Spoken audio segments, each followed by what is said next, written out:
Stable power delivery to all systems is resumed, and electricity is generated via the surface-mounted solar arrays. A high-gain antenna will be used when attempting to establish communications with ground station. Next, the deployment and operation of payloads begins, such as the UAE's Rashid rover as part of the Emirates lunar mission, a transformable lunar robot for the Japan Aerospace Exploration Agency, experimental devices, such as solid-state batteries by Nutera, and multiple payloads within the Canadian Space Agency's LEAP program. On Mission 1, surface operations are expected to last approximately 10 days, effectively using lunar daytime for the lander and its payloads to perform various tasks. Among others, and representing the first such transaction of its kind, ownership of lunar regolith is planned to be captured by the Ispace Series 1 lander during landing, and will be transferred to NASA as part of the Artemis program.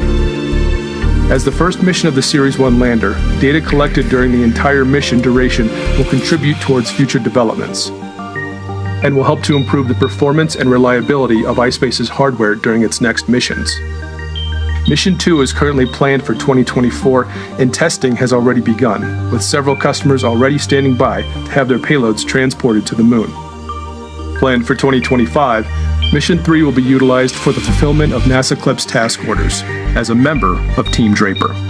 Preparations are underway and are progressing rapidly. We're aiming to perform the world's first lunar landing by a commercial enterprise. This is the beginning of our vision to create a cislunar economy. Ispace is in it for the long run, and we're just getting started. Never quit the lunar quest.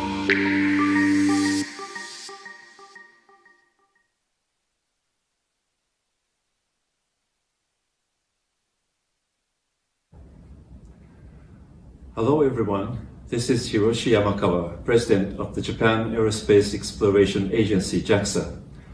I'm sure you are all very excited to be watching the moon landing by Ispace's M1 mission.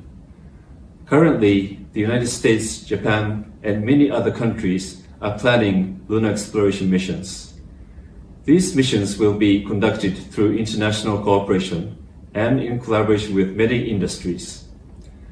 While many players are aiming for the moon, the M1 mission will be the first commercial attempt by a private company to land on the moon. I'm very happy and proud that the Japanese company is about to achieve this challenge.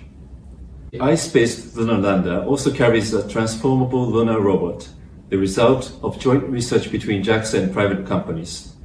The data acquired by the robot will be used for research and development of a crewed pressurized rover and will contribute to Japan's future space exploration activities. JAXA will steadily carry out the mission of the transformable lunar robot and pass the torch to future lunar exploration missions. Lastly, I wish the M1 mission a successful landing on the moon.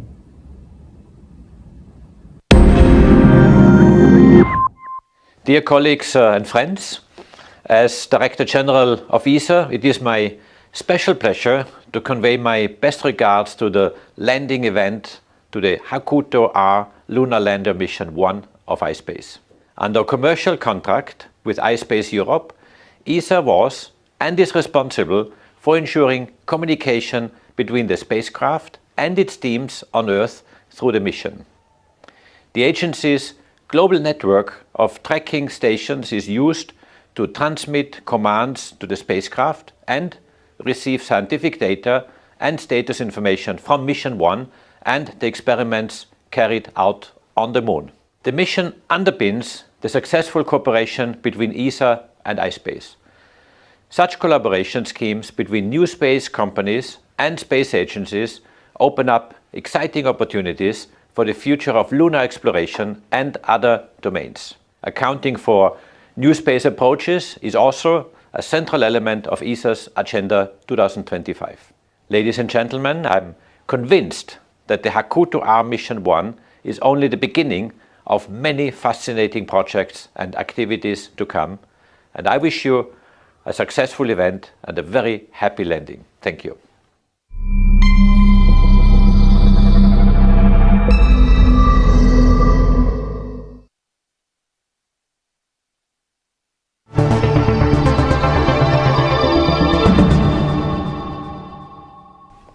Hi, I have been following the M1 mission with great attention. I am confident that this mission will provide precious data and experience which will support Ispace commercial development in the years to come. Ispace has been among the first space resources-focused companies to come to Luxembourg, and we are very proud to have been able to support the team since the very beginning. After the successful listing of Ispace on the Tokyo Stock Exchange beginning of April, we look forward to the next chapter of Ispace's success story, and particularly to the M2 mission, which will onboard a rover made in Luxembourg.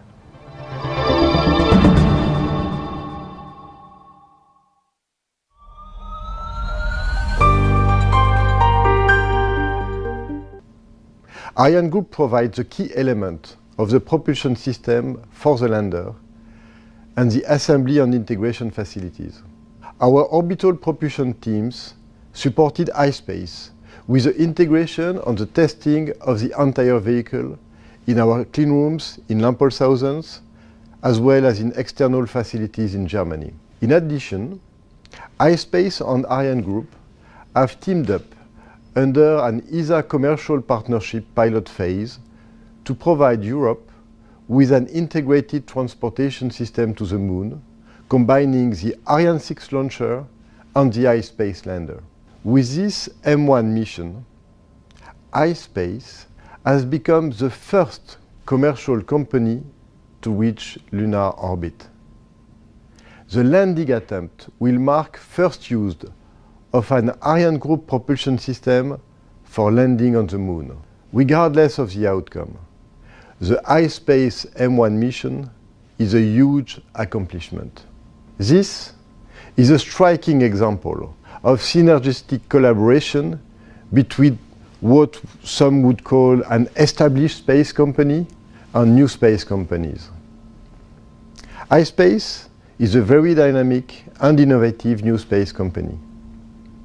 We appreciate their trust and their agile and efficient ways of working with us. This demonstrates Ariane Group's ability to provide state-of-the-art equipment and support to new space companies. Good luck for the landing.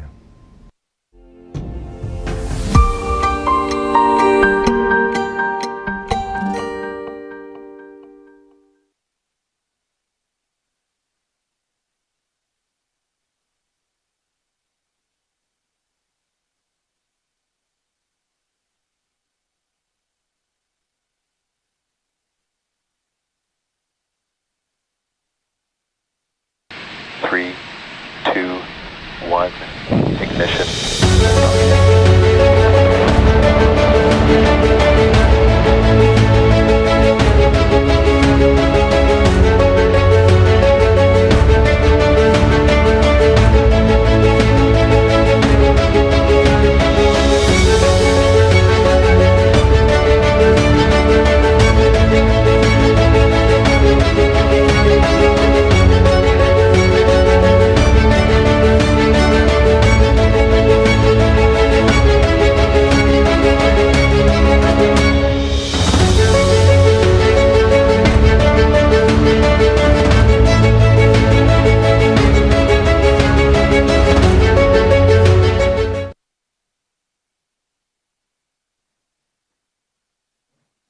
Hello and welcome to our global live stream of the planned lunar landing of Mission 1 in Ispace HACTO-R program. The main language of this event is English, but you can watch and listen with simultaneous Japanese translation by accessing the stream on our HACTO-R channel. My name is Kevin Zaleski and I am the MC for today's event. Thank you very much for joining us.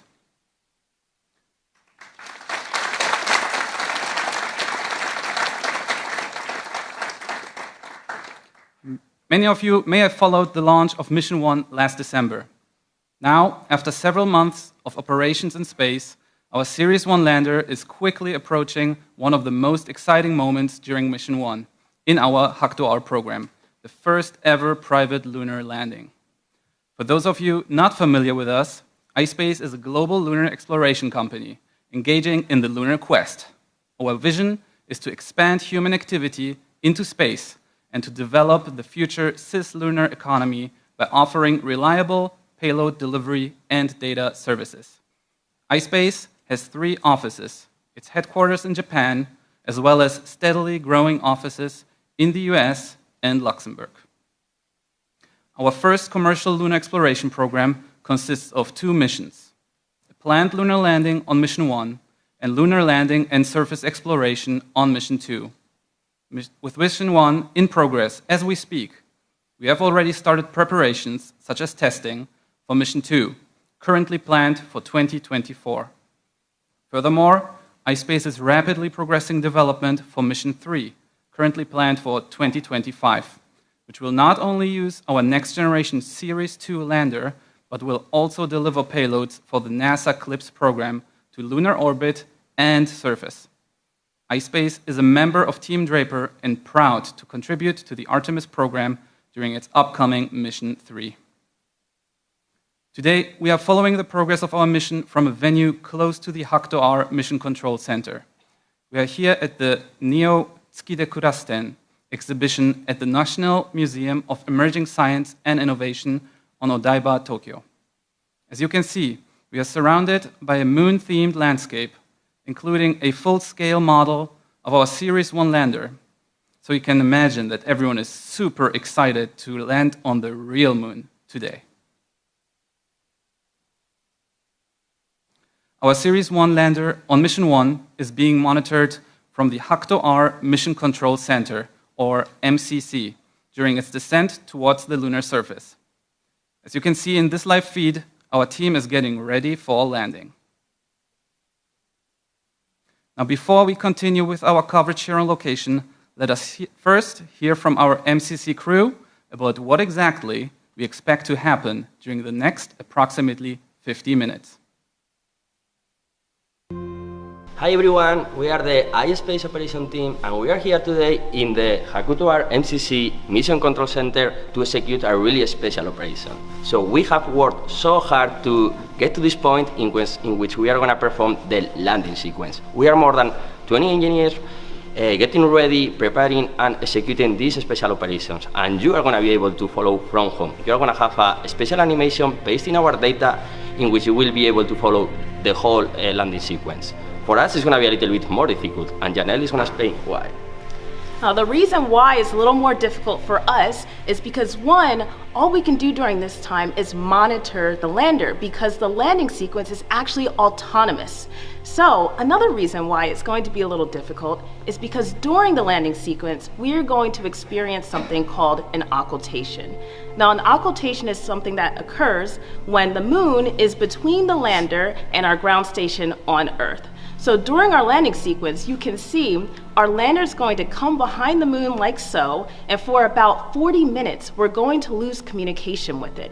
And then, only until we pop out the other side will we have communication again and be able to see our lander autonomously land on the moon.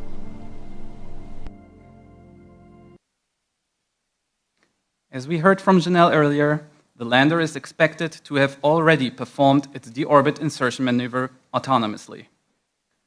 As you can see on our live status display here, our lander is now on the moon's far side and heading for its designated landing area. We expect to re-establish communication in approximately 30 minutes. Now, I would like to give the word to iSpace founder and CEO Takeshi Hakamada.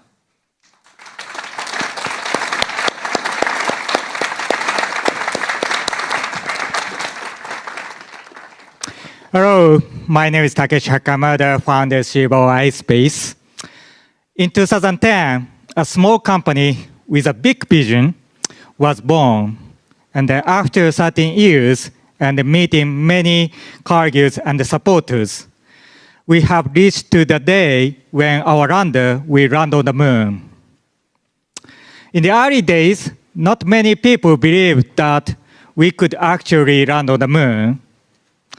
But we kept believing and worked very hard. And as a result, I'm really proud to be here with you today.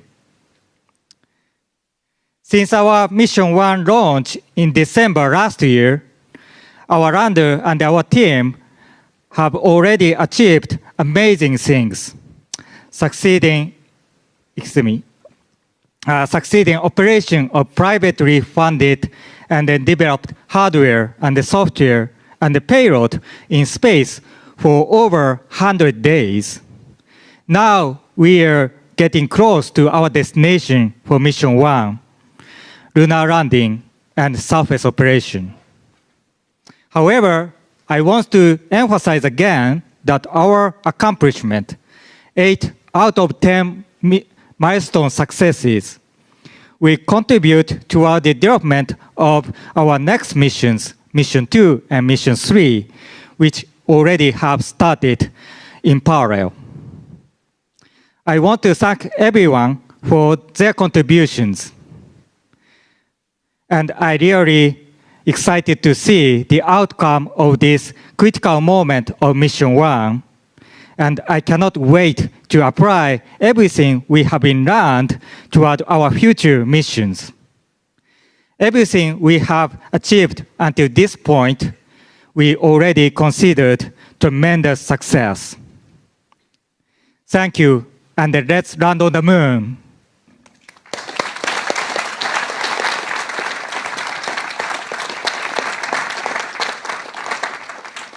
Thank you, Hakamada-san. We're very excited to give you a closer look at the status of our lander and what we expect to happen today. But first, let us hear from iSpace CTO Ryo Ujie for details about our achievements during Mission 1 so far and what we hope to achieve today.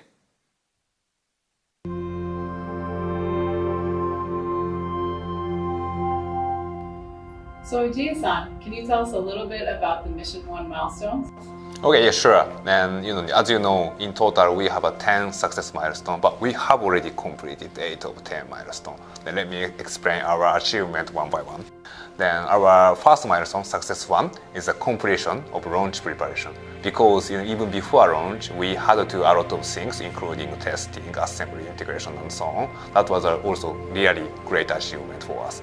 And then after that, success 2 happened. That is like a separation from a launch vehicle. Because during the launch operation, the lander needed to withstand really harsh mechanical condition. Then success 3 came. Success 3 is the completion of initial critical operation. That was a really critical moment for us. But finally, we established really stable communication, attitude, and power condition of the lander. Then after that, in order to fly to the moon, we need to control our the trajectory, lander trajectory. Then we carried out the first orbital control maneuver. Then we achieved success 4. Then after 1 month steady flight operation, success 5 came, and then we kept operating a few more orbital control maneuver. Then when we were ready for the first lunar orbit insertion maneuver. That is a success 6. And then success 7 is the moment to enter the lunar gravity region. Then the lander carried out really long burn to enter the gravity region. Then that was also really critical operation, but we successfully completed that operation too. Even during the lunar orbiting phase, we carried out a few more orbital control maneuvers, and then now we are ready for the landing sequence. Then we are in success 8. Then we will move on success 9. Success 9 is the completion of our landing sequence. Landing sequence itself is just 1 hour, but most critical moment in our mission. Then if we successfully land on the moon and then establish steady communication and power status, finally we deployed our customer rover and then complete success 10. Okay, so there are 10 milestones. Do you think you could tell us a little bit more about some of the critical moments that you experienced? Okay, definitely the success 3. Then success 3 is the completion of initial critical operation. In general, of course, this is the really critical moment for all spacecraft. But even in our case, we were struggling with the completion of this success milestone because communication and attitude were not as our plan. But our flight team showed really great performance, and then finally we achieved this moment. And then this success gave us more confidence in our flight capability. So you mentioned several times about maneuvers. Can you tell us a little bit more about that?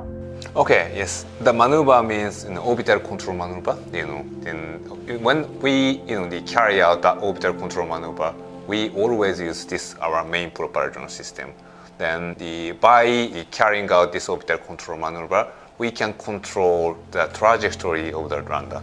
Then even when we enter the lunar gravity region, we also need to carry out really long orbital control maneuver operation. It is a more than 7 minutes burn. Burn means we need to keep activating this propulsion system more than the 7 minutes. Then that was a really critical operation, and then we were really nervous about that. Then this is also great achievement to carry out this type of really critical operation as a commercial space startup. Then this Success 7, the achievement was a really great moment for us. Yeah. So there are actually quite a few milestones. Why did you choose to set 10? Okay, yeah, because our mission is not zero-sum game.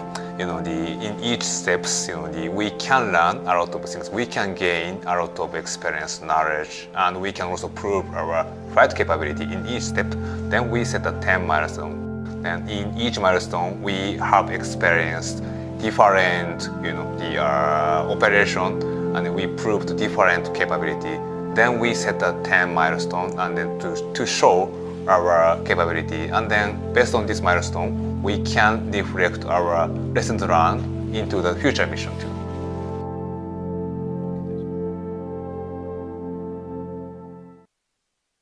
Thank you, Ujie-san. Now we welcome Yoshitsugu Hitachi, our lead lander system engineer, who oversees the overall integration of our lander system and payloads.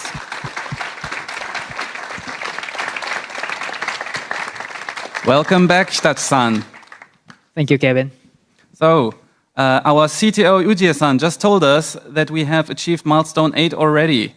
Looking at our status display, where do you think we are now with our lander? Yes, Kevin. So, as our CTO Ujie-san just explained, so we have completed all the milestones up to Success 8, which means that we are ready for the landing sequence. That means we are now moving towards Success 9, which is lunar landing. So as you can see, the lander is now currently on the backside of the moon and waiting for it to re-establish the communication with the ground station and reappear from the backside of the moon to finally land on the sun side of the moon now. Thank you, Hitachi-san. And with the planned lunar landing approaching quickly, let us have a look at a summary of today's expected events.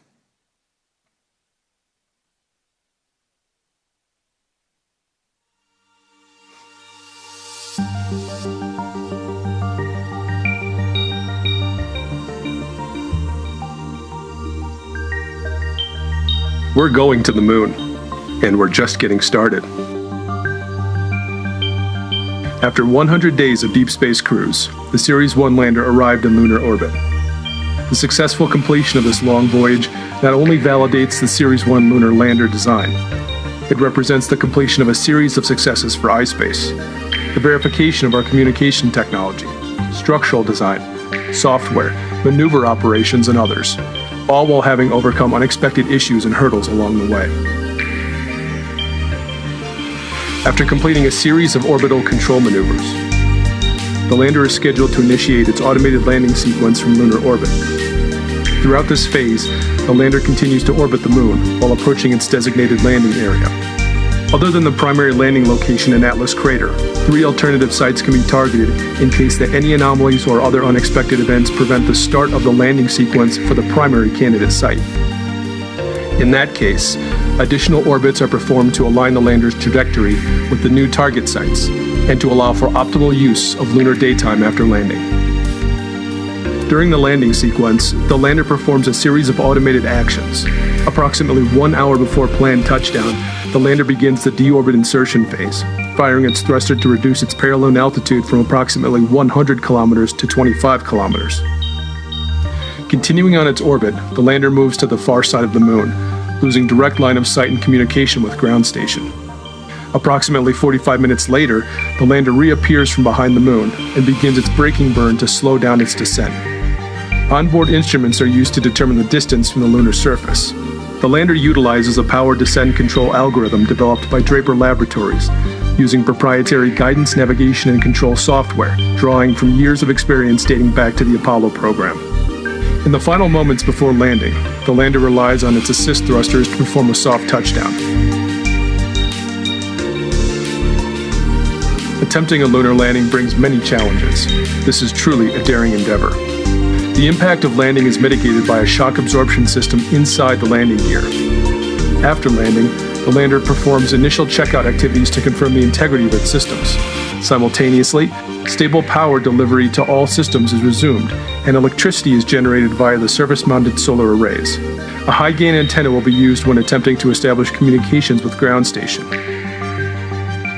Next, the deployment and operation of payloads begins, such as the UAE's Rashid rover as part of the Emirates lunar mission, a transformable lunar robot for the Japan Aerospace Exploration Agency, experimental devices such as solid-state batteries by Nutera and multiple payloads within the Canadian Space Agency's LEAP program. On Mission 1, surface operations are expected to last approximately 10 days, effectively using lunar daytime for the lander and its payloads to perform various tasks. Among others, and representing the first such transaction of its kind, ownership of lunar regolith is planned to be captured by the Ispace Series 1 lander during landing and will be transferred to NASA as part of the Artemis program. As the first mission of the Series 1 lander, data collected during the entire mission duration will contribute towards future developments and will help to improve the performance and reliability of Ispace's hardware during its next missions. Mission 2 is currently planned for 2024, and testing has already begun, with several customers already standing by to have their payloads transported to the moon. Planned for 2025, Mission 3 will be utilized for the fulfillment of NASA CLPS task orders as a member of Team Draper. Preparations are underway and are progressing rapidly. We're aiming to perform the world's first lunar landing by a commercial enterprise. This is the beginning of our vision to create a cislunar economy. Ispace is in it for the long ride, and we're just getting started. Never quit the lunar quest.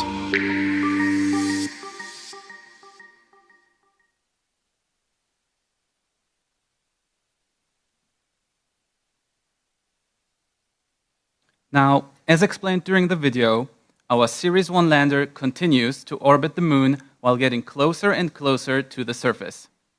There is no communication link with the lander for a large portion of this process, but the required actions are pre-scheduled and the lander executes them according to our calculations. Let us hear a bit more about what exactly we expect to happen until planned touchdown, again from Hitachi-san. So Hitachi-san, tell us a bit about the expected initial status of our lander before landing. Yeah, thank you very much, Kevin. I'm pleasure to be here to explain all the sequences of the landing. So basically, we do have 6 different phases, as I think the animation showed previously. So all those phases are very important to achieve the successful landing. So as you can see, the first step, what we're calling phase 1, this is deorbit insertion. So deorbit insertion is short burn of our main engine to deorbit from the circular lunar orbit and enters into a new trajectory for the landing. So in this phase, we are still the lander is at a very high speed, about 6,000 kilometers per hour, and then do less than a minute of a main propulsion system to fire the main propulsion system to do this burn. I see. And what happens next? And the next step is the cruise landing phase. So in this phase, the lander cruises in this new trajectory after DOI. So in this phase, basically the velocity doesn't change much, but the altitude changes drastically from 100 kilometers to 25 kilometers. And so basically the lunar gravity is still pulling the lander to decrease the altitude and up to 25 kilo. And this phase actually lasts between 40 and 50 minutes in the entire sequence. So entire sequence is about 1 hour and 7 minutes, but this phase is actually the longest phase in the mission. And also the very important point is that after the phase 2 is completed and before the next phase starts, the lander is expected to reappear from the backside of the moon again. I see. And what happens in the next phase? Yes, so next phase is phase 3. So this is a braking burn phase. So braking burn phase is, as it says, we are going to start braking. It means that we're going to reduce the speed for the landing. So as you can see now, the velocity now, we are changing the velocity from 6,000 km per hour to 100 km hour. So basically we are going from the spacecraft speed to like a Shinkansen speed now to land on the moon. So then altitude also changing from 25 kilo to 3 kilo in this phase. So the lander gets closer and closer to the moon and keeps slowing down. What happens next? Yes, the next phase is phase 4. So in phase 4, the lander still continues to brake, but still going over about 300 km per hour. So it's still at the Shinkansen speed, but then it's changing the orientation to a vertical orientation, pointing its, the thrusters straight down to the lunar surface. So as you can see, at the end of this phase, the lander is going to be only 1 kilometer above the lunar surface. And next it gets really interesting, doesn't it? Yes, this is very exciting, and those phases, all of the phases are most important, but those number 5 and number 6 are, I can say, the most important phases in the entire sequence. Thank you. And then the moment everyone is waiting for, the final phase. Yes, so the final phase is phase 6, so this is terminal landing. So here, the velocity is now gets to 70 km per hour. So now it's changing from Shinkansen speed to the bicycle riding speed. And eventually, at the end, it's going to walking kind of pace. So then altitude, it's changing from 20 meters to 0. So this is the very last moment of the landing, and we are going to shut off the main engine and relies only on the assist thrusters to adjust the attitude and for the final moments, and hopefully for the soft landing. Thank you, Itachi-san. We are all rooting for our lander getting closer and closer to the lunar surface. And now let's have a look maybe at our status screen again. Itachi-san, where does this put us in the landing approach right now? Yes, so I think the phase 1 have been already completed, expected to have already completed by now. So we are now in the phase 2, which is a cruise phase. So the lander should be now descending from the altitude of 100 kilo towards to 25 kilo. So we are in the middle of that process right now.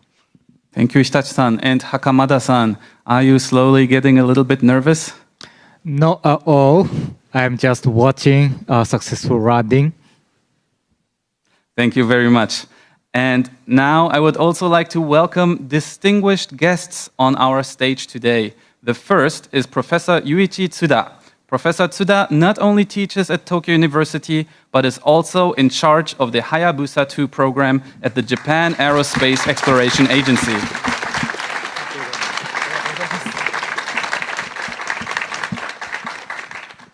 Tsuda-san, welcome. Yeah, thank you. And thank you for letting me be here. And I'm really excited to witness this great event. And congratulations to Hakamada-san and the iSpace team for the success so far. And I was leading the mission called Hayabusa 2. That is an asteroid sample return mission that was successfully completed 3 years ago. So what I did there was to fly the spacecraft to an ever unexplored asteroid Ryugu and landed there twice and collected samples and returned them back to the Earth. So, so isn't it cool? So what you're going to do is to send a spacecraft to a celestial body that has 20,000 times higher gravity than that of Ryugu, only with the power of the private sector. So what a challenge. So if this is not a challenge, nothing can be called challenge. So I think the history can be made only by those who challenges. And challenges would not be possible without taking a risk. And the risk can be taken only by those who dreams. So iSpace teams, you are all excellent dreamers. So I hope all your success, and more importantly, I'm an engineer, so from the engineering point of view, get as much data as possible throughout this learning process, and recall all the experience throughout this mission for the more sustainable lunar activity that you are going to do, and to expand this lunar exploration activity to a more global one. So Godspeed iSpace, Godspeed Hakutoir. Thank you. Thank you very much. Thank you. Thank you very much, Professor Tsuda, and we wish you all the best with your future endeavors. Please enjoy the show. Next, I am happy to welcome Airbus Ventures Manager, Partner Thomas Delaouin here on stage with us. Airbus Ventures has been one of our first international shareholders, and they possess a strong insight into the global space industry. Thank you. And first, congratulations, Akamada-san, the entire iSpace team, on this historic moment. Thank you very much. And thank you for bringing all of us closer to the moon and to the moon, right? So Airbus Ventures, Louis, my friend, and the entire team, we cannot be more proud today to be here joining in this extraordinary milestone for the space economy. Maybe a word about the moon. We at Airbus Ventures and you at iSpace value the moon as a vital system component in harnessing natural resources in order to deliver clean energy, rare metal, but also biosphere-friendly manufactured product to Earth. But the moon's development is also critical for alleviating the compounding stresses that we've seen on Earth, climate and Earth biodiversity. This is also a tremendous opportunity, a business and economic opportunity that now we see iSpace uniquely positioned to pioneer. So this world is full of planetary system challenges. iSpace now, with the talent, the global mindset, but also this sustained vision and the thorough execution and the global team building along these years of development, is a key actor to address those planetary challenges. So our message to the team is to keep going. The moon is a way, and please, again, congratulations for this historic moment. Thank you. Thank you, Akamada-san. Thank you. Thank you very much. Thank you, Mr. Delaouin, and we are very excited for what the future may bring for private space. Now, I am very excited to welcome another iSpace crew member here at our venue. Scott Moon, our lead assembly, testing, and integration manager, who helped not only build the Series 1 lander for Mission 1, but who is already working on our Mission 2 lander. Hello, Scott, and please take a seat and tell us a bit more about how the Mission 1 lander came into existence. Sure, Kevin. So I had the good fortune to join iSpace in November 2020, and in April of 2021, the iSpace team was deployed to Germany to begin building the M1 lander. We spent the next year in Germany building the lander in those facilities, and after 1 year, we moved to Munich to start our test campaign on that lunar lander. When we were in Munich, we ran tests that allowed us to simulate the environment that we would see in deep space. We ran tests to simulate the environment we would see during the SpaceX Falcon 9 launch. And we ran tests of all of the systems that we needed to use while we were in orbit, while we were descending, and while we were in operation on the moon. Once we finished all those tests, we packed up our operations in Germany, and we flew on a specialized cargo transport over the Atlantic to arrive at Kennedy Space Center in Cape Canaveral. The AIT team personally escorted the lander over, and once we landed in Florida, we spent 2 months with our launch preparations, which included fueling the lander and doing a final systems checkout. After those 2 months, we said goodbye to our lunar lander, we put it inside the fairing, and it was integrated into the launch vehicle to be launched in December of 2022. That's basically the M1 story in a nutshell. Thank you, Scott. You're welcome. And again, thank you for your hard work.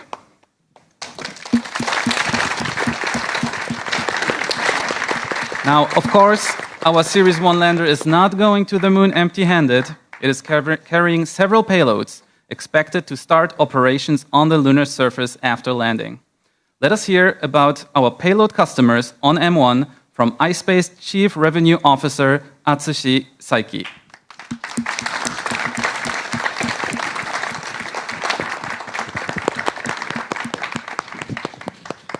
Thanks. Saiki-san, tell us, who is going to the moon with us? Okay, thank you, Kevin. On Mission 1, we are carrying a number of government and commercial payloads.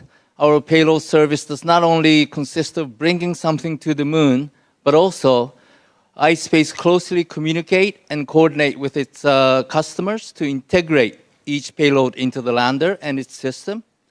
Secondly, the payloads are tested before the launch to verify their ability to survive the long journey to the moon. And iSpace further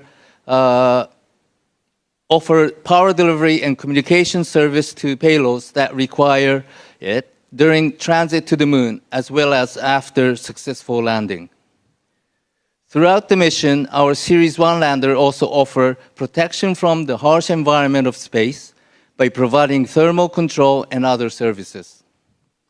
Our payloads on Mission 1 vary in size, mass, and objectives. Some of them are mobile, and we plan to deploy them from our lander after touchdown, such as the MBRC Rashid rover and the JAXA transformable lunar robot. After deployment, these rovers will begin their mission objectives on the lunar surface while sending and receiving data and commands via our Mission Control Center in Tokyo. Other payloads will stay integrated into the lander. We carry experimental solid-state battery for Nitera, which perform verification tests of this new battery technology under extreme environment in space and the lunar surface. Further, we carry several payloads within the Canadian LEAP program, an AI-powered flight computer by MCSS, as well as a camera system featuring wide-angle cameras by Canadensis. Further, our partnership program involves cooperations from various industries and fields in the exciting new challenge towards the moon. We cooperate with companies, as you can see on the screen here. We believe that the transport and operation of these payloads provides an exceptional value to our customers, not only in terms of space and lunar exploration, but also in the development of new technologies that could benefit human society on Earth in the future. Thank you, Kevin. Thank you, Saiki-san. And we are all super excited to bring more and more companies to the moon. Yes. Now, for a bit of background on how our lander and its payloads are deployed and operated after landing, let's hear it from our MCC crew again. Thank you.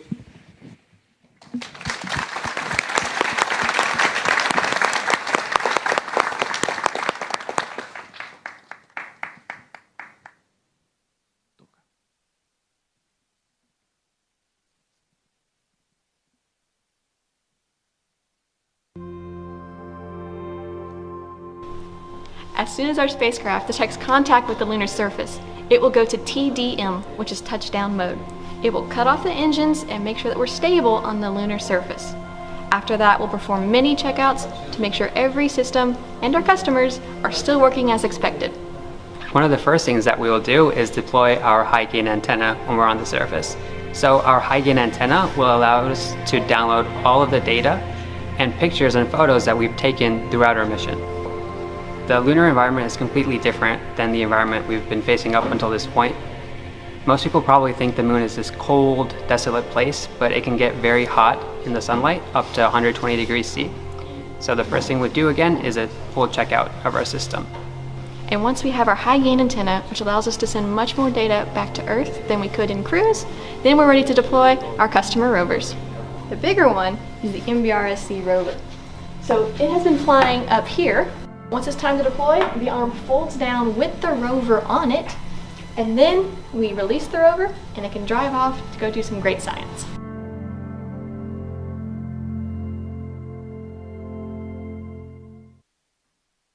Thank you to Katie and Haroon, and all the best during those first moments of surface operations. Now, we are happy to have a quick message from a very special guest, Yamazaki Naoko-san, a former JAXA astronaut who flew on the space shuttle to the International Space Station, will very soon be connecting remotely with us. Yamazaki-san, hello, can you hear us? Hello, Kevin. Yes, I can hear you very well, and congratulations for your achievements so far.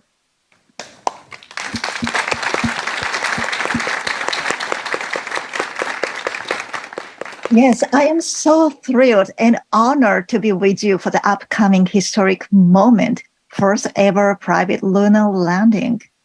First of all, I'm so proud of the entire iSpace team, including families, for the remarkable achievement to get this point. As an astronaut, I cannot overstate the importance of this mission, which expands our frontier for all humankind. My dream is to open a school on the moon someday so that various students from various countries and regions can learn together on the moon, watching the Earth from a distance. The moon has a huge potentials in many ways, so it is important M1 and following missions will secure high-frequent transportation to the moon, which will secure human presence on the moon and allows us to have a big dream.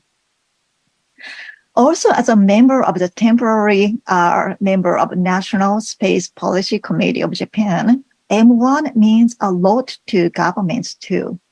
iSpace is the first company to be covered by Space Resources Act in Japan and awarded a contract with NASA for lunar resources. And M1 contains UAE's lunar rover and Canadian, Japanese payloads and so on. When I visited iSpace Mission Control Center in Tokyo a couple of months ago, I had the privilege to write a message on the wall, and I wrote, "Fly our dreams to the moon." So thank you very much for flying our dreams to the moon. So proud of your never give up spirits. All the best and Godspeed.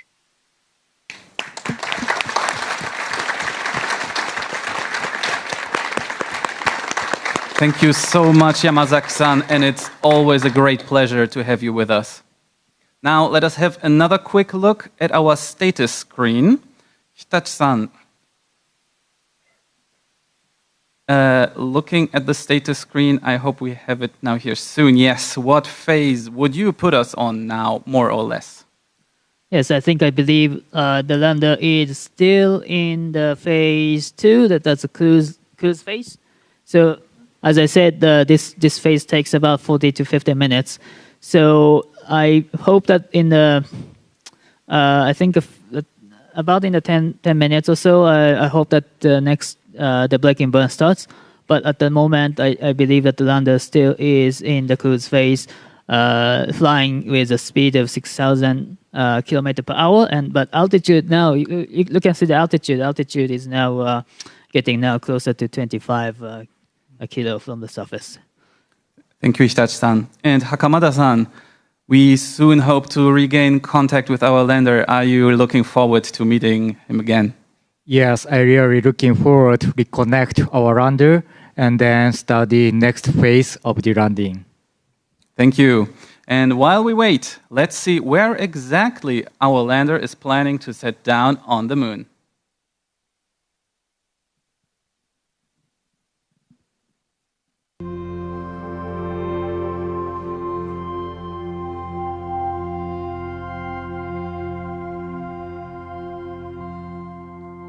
We are collaborating with a group of international experts to help finding suitable landing sites on the moon.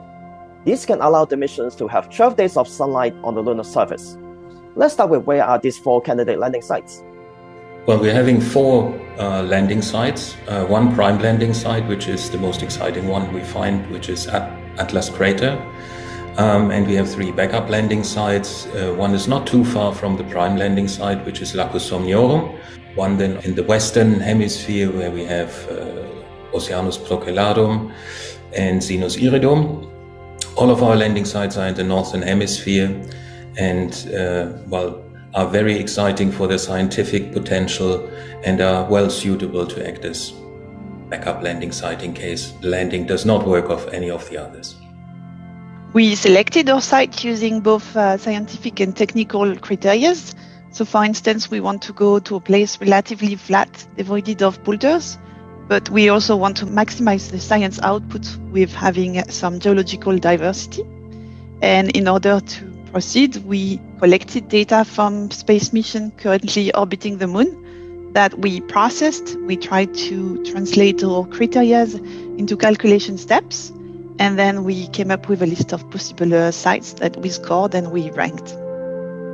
I think from the beginning, the landing site selection working group started with having safety in mind, the safety of landing and also safety of Rashid rover traversing the moon. Rashid rover is designed to overcome obstacles of up to 10 centimeters of height and also to drive over slopes of maximum 20 degrees. When we reach there, definitely we have a lot of ideas to do a lot of science experiments. We are going to study the regolith on the landing site, and also we are going to study the thermal characteristics, and also we have nice and exciting ideas on experimenting with different materials interacting with the regolith on the landing site. So my role was to further optimize our landing site selection, make sure that there was alignment with both our lander team here in Ispace as well as our other customer payloads, as well as to establish our own science objectives to help with the continuous improvement of Ispace lander and rover exploration missions into the future. Each of the 4 selected landing sites are incredibly unique and will offer fantastic scientific value, and they're just really exciting opportunities. To land on any of the given landing sites, we have to make sure the spacecraft is passing over it. But then as the moon rotates over in its own axis, we only have one given opportunity every lunar month, right? So every 28 days. So in order to minimize the time that passes between any of the prime and any of the landing opportunities, in case there's any deviation from the nominal, then we selected these 3 landing sites that will be accessible within just a few days.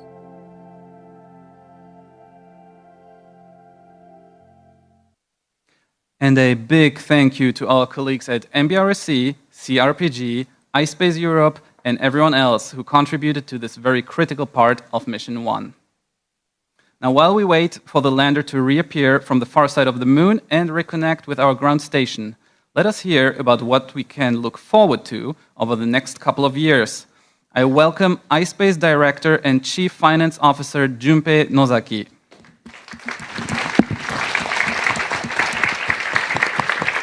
Okay, thank you, Kevin.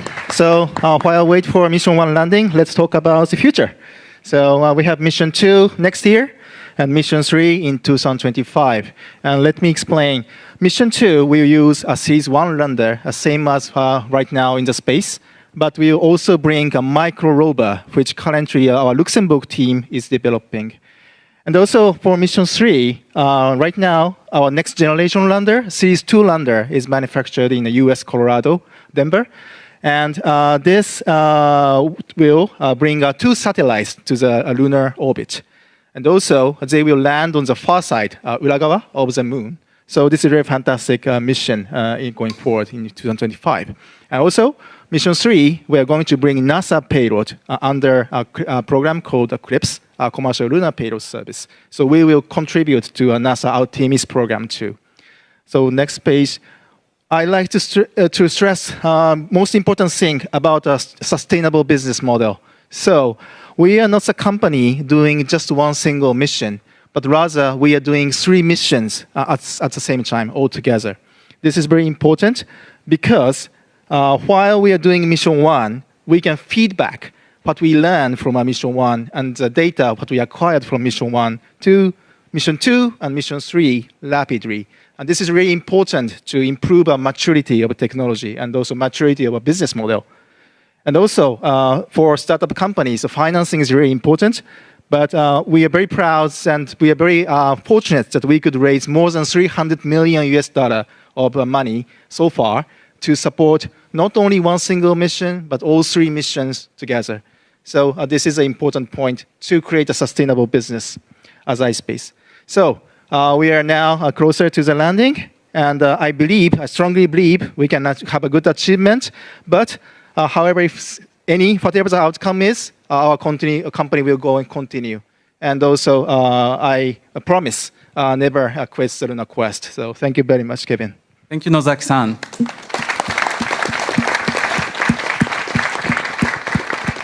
And we are all very excited to see the progress on our follow-up missions. Now I would like to welcome Scott Moon on the stage once again. Scott, join us once more, please. Thanks, Kevin. Thank you, Scott. And we just heard that preparations for Mission 2 are already in full swing. Tell us a little bit more about the ongoing assembly, integration, and testing activities. Sure. So during the M1 integration and testing that I described earlier, we gained a lot of valuable information about how the lander responds and how it fits together. And our design teams have already incorporated all that information into the design of the M2 lander, making some small improvements to improve the performance. Also, the last 100 days in spaceflight have given us very valuable information about how we perform in space. And this information has also already been incorporated into our updated design. So we spent the last 4 months with our teams building a development model of the M2 lander, and the testing on this has been completed 2 weeks ago. This information tells us how the new design will be performing. We are also incorporating this information into our new design. And I'm really happy to announce that as of last week, we started building M2 flight model lander. The first pieces have already been assembled, and we are on our way to the M2 launch. Thank you, Scott.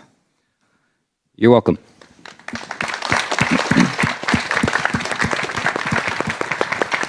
And it's really amazing that even while Mission 1 is still ongoing, we are already working on our next mission. So good luck to you and your team. So, I have a good live update for all of you. We received word that the lander has reappeared from the backside of the moon. And it's on its final orbit, only minutes away from the planned landing. So, Hakamada-san, seems like it's really happening. Yes. How do you feel? Well, it's really happening. Yes, very, very excited to see very final phase of the landing soon. Yes, so we can really just hope and send our good energies towards the lander. So Hitachi-san, looking at the display, what is the status? So it looks like I think that the display is still the simulation modes, but I think it seems that if everything is going as expected, I think we should have entered now the braking burn phase.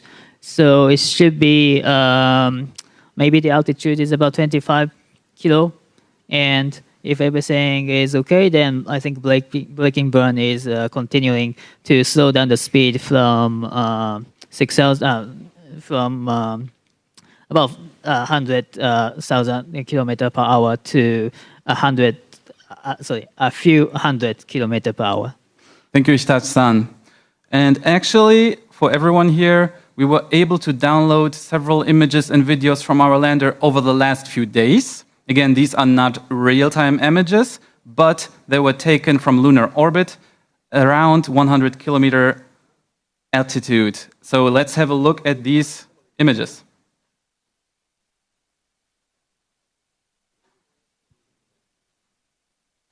So this first image, Hakamada-san, Look at it. It's just beautiful. Yeah, beautiful and then very incredible pictures taken from our lander. It is truly amazing how a privately funded spacecraft can capture the moon and the Earth like this and send the image back. Now, Hitachi-san, looking at this, I think this image also contains some scientific, very, very interesting speciality. Can you explain it a bit more? Oh, yes, yeah. So this is the picture of the Earth lies on the moon, but most interestingly, as you can see, if you can take a very closer look at the Earth, so we see actually the shadow of the moon on the Earth. So you see that black spot there, close to the Australia. So this is actually the shadow of the moon. So we took this picture during the solar eclipse. So it's really interesting to see this kind of the phenomena, not from the Earth, but from the lunar orbit. So this is very interesting and very exciting picture. Thank you, Hitachi-san. And I believe we also have a video that I would like to share with you. Wow. Hakamada-san, doesn't this look amazing? Well, this is real video. Yes. Not CG. No. Wow. It's amazing. It's really hard to believe, but it looks amazing. So Hitachi-san, we see something in the lower part of the video. What is this? Yes, I think this is a part of our lander. So this is a part that we call MLI, a multi-layer MLI, and we see the partner logo at on the right-hand side. So it's really great. It's really amazing to see this, shadow and the bright part and the shadow part of the moon. So because there's no atmosphere on the moon, so we can clearly see the lunar surface, and this is really amazing video. I'm really amazed. Thank you. And I believe we have one more image. Yet again, a video.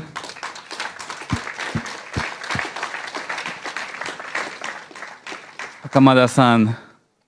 Well, another amazing, video. I cannot tell any word. Beautiful.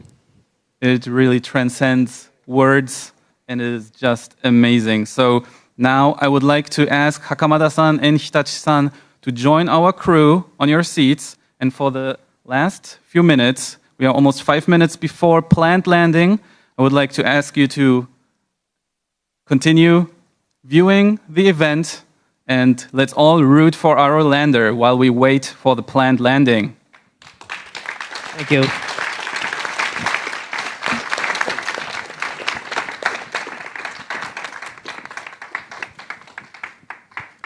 And now, looking at the status screen, the lander is still moving over 2,000 kilometers per hour. Please let me point out here that we might lose communication with our lander during descent. This is to be expected, and we will reconnect as quickly as possible. Also, if you see any sudden changes in the simulation, this might also be caused by our system of how we simulate it. Even if the lander appears to be on the surface or anywhere else, please wait for our final confirmation from our MCC. As soon as we receive final word, we will share it with you. And you see our MCC crew getting ready for the moment. Anxiously awaiting, getting their stations ready.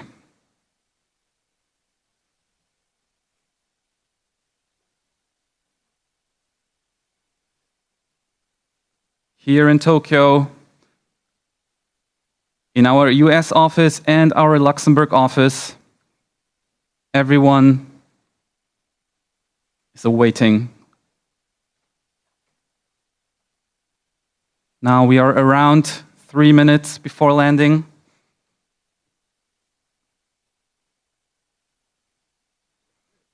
You can see the tension in everyone's faces. But these are professionals, and we trust them.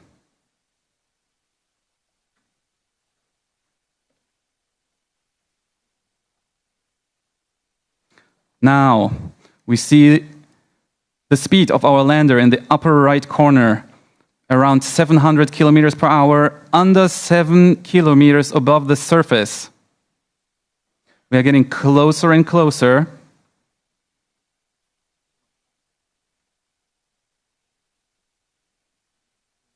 The lander continues to fire its propulsion system, and we are now around L-2 minutes. Close to 500 kilometers per hour, under 6 kilometers above surface.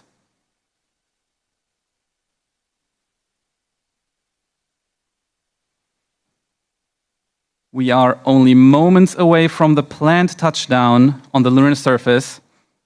Everyone who worked on this mission is anxiously anticipating how it will turn out. Please note again, communication with our lander may be interrupted during descent, and it might therefore take a little bit of time for our ground crew to confirm the status of our lander. We will share the latest situation with you as soon as possible. Even if you see the lander landed on the surface, we will update you as soon as possible. Now only 200 kilometers per hour, under 3 kilometers above the surface. Only 1 minute to go.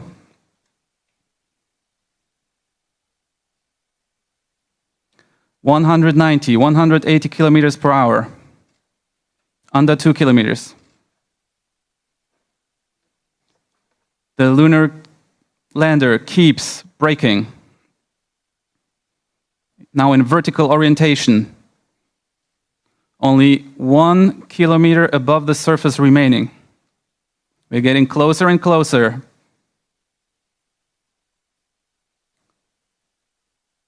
About 120 kilometers per hour, 700 meters.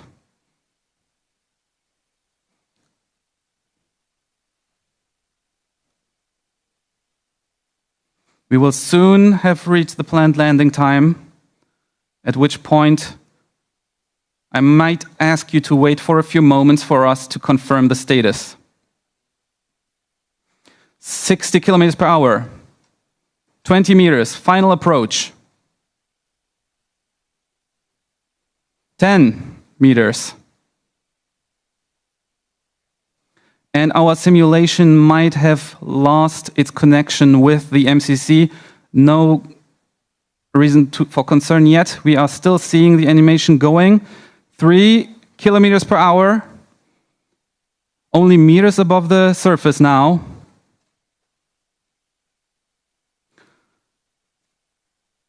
And now we are at the moment of planned landing time. Again, everyone, please give us a few moments to confirm.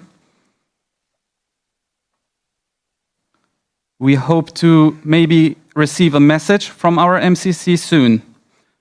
If that is not the case, then we will need a few moments to continue investigations, and we'll update you as soon as we have new information.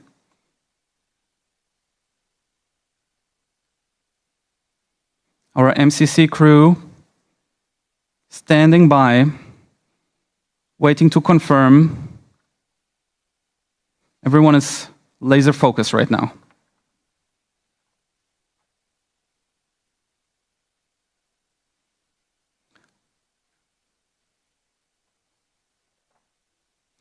You can really feel the tension.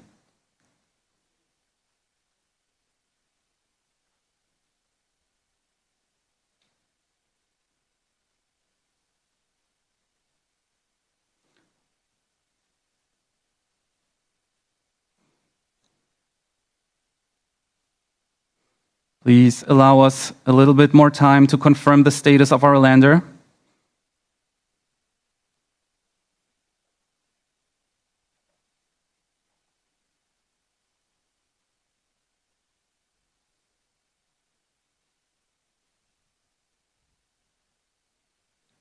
Our MCC ground team keeps working, confirms whether or not we can receive telemetry from our lander.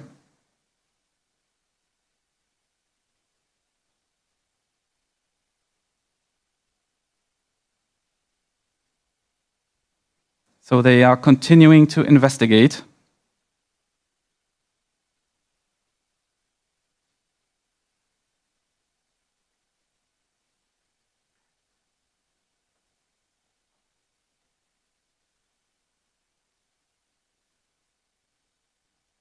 This process may still take a little bit of time. And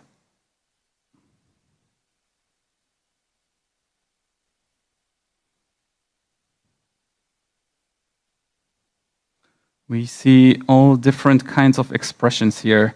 It's really difficult to tell from our seats. And it is so difficult feeling powerless now, but all we can do is cheer them up and trust them.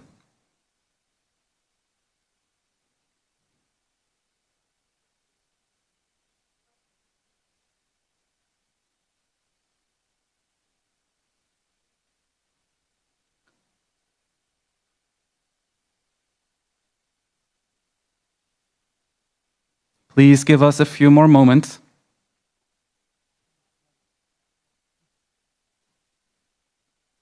We are still in the process of confirmation.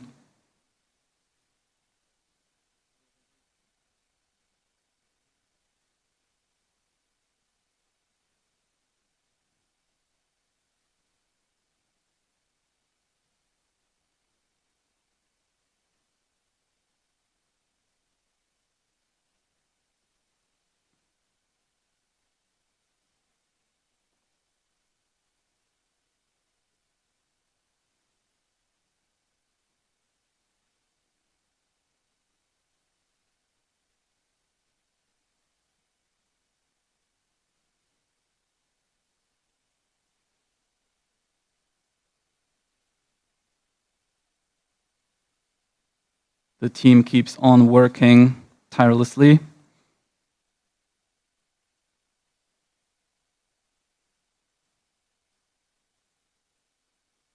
Attempting to reestablish communication with our lander after the planned landing time has passed.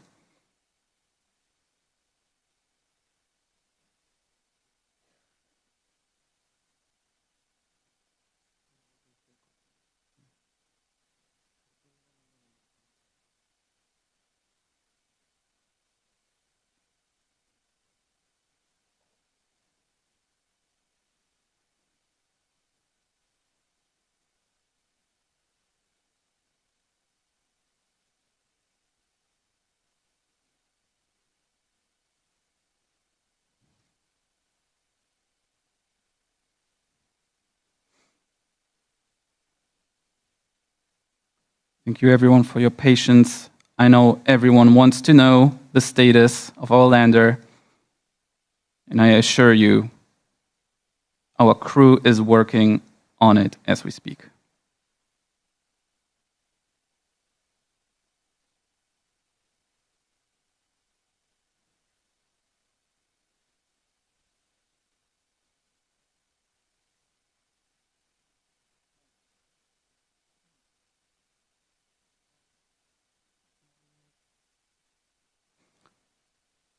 So while we continue to confirm, we will be with you again in a few moments. Thank you very much for your patience, and we will give you updates as soon as we have them. Thank you for your patience, and we'll be right back.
Thank you for your patience. As of now, our MCC crew is still continuing to investigate the lander's status. So we ask you to bear with us a little bit longer, and we will be right back. Thank you for your patience.